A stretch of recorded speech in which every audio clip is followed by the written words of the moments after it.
क्या आप जानते हैं कि रावण का सबसे बड़ा पाप क्या था, जिसकी वजह से ब्राह्मण और सबसे बड़ा शिव भक्त होने के बाद भी भगवान राम ने रावण का वध कर दिया? क्या वह पाप रावण द्वारा माँ सीता का हरण करना था, या वृद्ध जटायु को मारना, या देवताओं को बंदी बनाना, या दूत बनकर आए हनुमान जी के साथ दुर्व्यवहार करना? जवाब है इनमें से कुछ भी नहीं। जो असली पाप रावण ने किया वो इन समस्त पापों से थोड़ा भिन्न है, जो आपको इस कथा में बताया जा रहा है। भगवान राम द्वारा रावण का वध किया जा चुका था। चारों तरफ जय श्री राम के नारे गूंज रहे थे। यह दृश्य कैलाश पर विराजित माँ पार्वती और भगवान शिव भी देख रहे थे।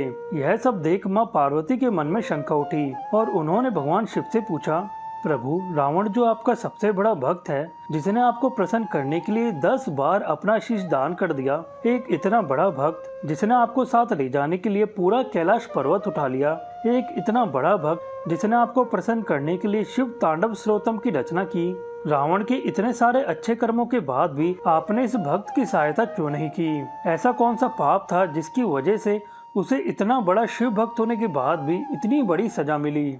भगवान शिव मुस्कुराए और कहा, तुमने सच कहा प्रिय, रावण से बड़ा मेरा कोई भक्त नहीं था। लेकिन यह भी सच है कि इसके उपरांत भी उसने अपने जीवन में काफी सारे पाप कर्म किए। भक्ति से मिली शक्ति को उसने अच्छे कार्यों में लगाने के स्थान पर उसने इन शक्तियों का अहंकार कर लिया और इसी अहंकार ने उससे कई पाप कर्म करवाए। अक्सर व्यक्ति सोचता है कि उसके द्वारा किए गए अच्छे कर्म उसके बुरे कर्मों का नाश कर देंगे, परंतु यह आधा सत्य है। हमारे द्वारा किए गए उत्तम कार्य बुरे कर्मों को काट तो देते हैं, लेकिन ऐसा तभी संभव है जब हमें हमारे द्वारा किए गए बुरे कर्मों का कोई प्रायश्चित हो।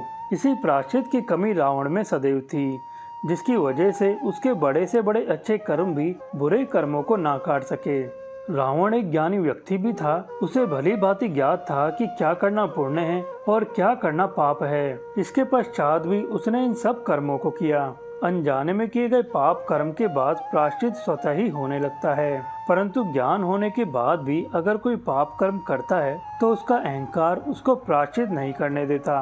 उसकी अंतरात्मा चाहे कितना भी पुकारे कि यह पाप कर्म है, परंतु उसका अहंकार उसे समझाता रहता है कि तूने जो भी किया सही किया, अन्य सभी गलत हैं और तू ही सही है। यही अहंकार व्यक्ति को अंधकार की ओर ले जाता है और उसके बाद जो होता है वह तुम्हारे सामने है। जब कोई व्यक्ति एक पाप कर्म करता है तो उसका अहंकार उसके पाप को सही साबित करवाने के लिए उससे और भी कई पाप कर्म करवाता है। पाप कर्म से अर्थ है ऐसे कर्म जो मानवता की सीमा को तोड़कर किए गए हों। इसलिए एक बार जब मानवता की कोई सीमा टूट जाती है तो फिर उसका उस काल में दोबारा जुड़ना असंभव हो जाता है। इसके बाद आगे आने वाली पीढ़ियों के लिए इस तरह के पाप कर्म सामान्य बात हो जाती है। रावण ने अपने जीवन में कई पाप कर्म किए, जिनमें माँ सीता का हरण करना सबसे बड़ा पाप था, परंतु इससे भी बड़ा पाप यह था एक साधु एक सन्यासी का रूप लेकर इस पाप कर्म को करना। उसके द्वारा किया गया यह पाप कर्म भविष्य में कई पापों को जन्म देगा। साधु और सन्यासियों का भोजन दान में आई भिक्षा पर निर्भर करता है।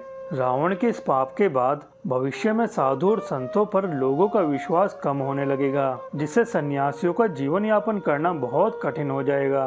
धर्म का पाठ पढ़ाने वाले और ज्ञान का मार्ग दिखाने वाले साधु और सन्यासियों में कमी आने लगेगी। चारों तरफ अधर्म की वृद्धि होगी। रावण के इस कृत्य को देख भविष्य में कई अन्य दुराचारी भी साधु और संतों का वेश बनाकर पाप कर्म करने लगेंगे। भोली भाली जनता के विश्वास का लाभ उठाएंगे। इसी वजह से रावण का वध करना अति आवश्यक हो जाता है, जिससे लोगों को स्मरण रहे कि इस तरह के पाप कर्म का फल क्या होता है। यह कहकर भगवान शिव ध्यान में लीन हो गए।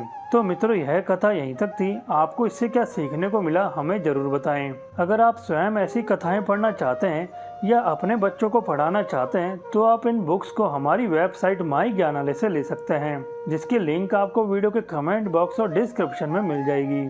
धन्यवाद। स्वस्थ रहें, खुश रहें। जय श्री कृष्णा।